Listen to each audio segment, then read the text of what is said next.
Wafa Assurance vous présente Automoto. Auto News, l'essai automobile.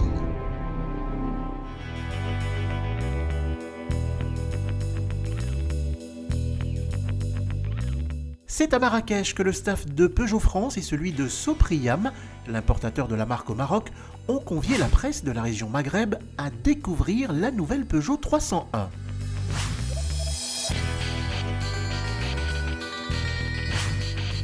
Depuis son lancement en 2012, elle a été produite à plus de 360 000 unités dans le monde. Il faut dire que son habitabilité de grande, son volume de coffre gargantuesque et son bon comportement dynamique ont séduit de très nombreux clients, y compris au Maroc. L'histoire de la 301 au Maroc, c'est un best-seller. On est leader de notre marché, on a un peu plus de 40% de part de marché. On a écoulé, je crois, le 10 millième véhicule il y a quelques semaines de ça. Donc il y a une vraie rencontre entre en tout cas les attentes du client marocain et en tout cas de ce que peut offrir la 301 en termes de rapport qualité-prix. La nouvelle 301 en l'occurrence apporte encore plus d'expérience client, un peu plus de sensations, un peu plus de confort, un peu plus de sécurité. Donc nous avons énormément d'espoir, en tout cas d'ambition pour ce véhicule, pour qu'il fasse encore mieux que son prédécesseur.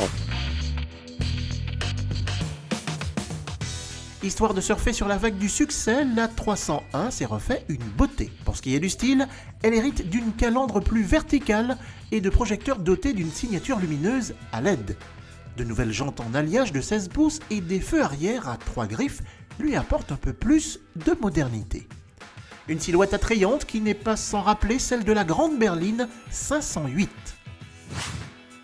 Pas de gros changements à signaler dans l'habitacle, toujours aussi spacieux, si ce n'est l'apparition en option de nouvel écran multimédia de 7 pouces qui intègre la navigation, la caméra de recul et se montre compatible en matière de connectivité pour les smartphones. Sous le capot, il y a du changement, le 1,2 litre essence de 72 chevaux est remplacé par le nouveau 1 litre PureTech de 82 chevaux réputé et primé pour sa sobriété exemplaire et son dynamisme d'ensemble. Mais le moteur qui séduira le gros de la clientèle au Maroc, c'est bien sûr le 1,6 litre diesel de 92 chevaux.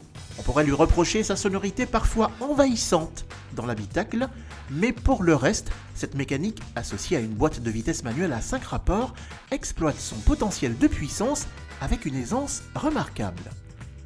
Au final, la Peugeot 301 restylée conserve ses fondamentaux liés à sa polyvalence d'utilisation et à sa robustesse au quotidien.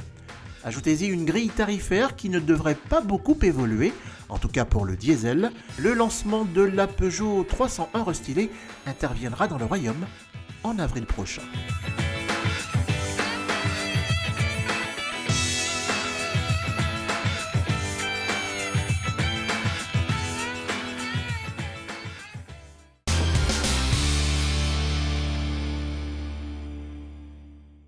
Automoto vous a été présenté par Wafa Assurance.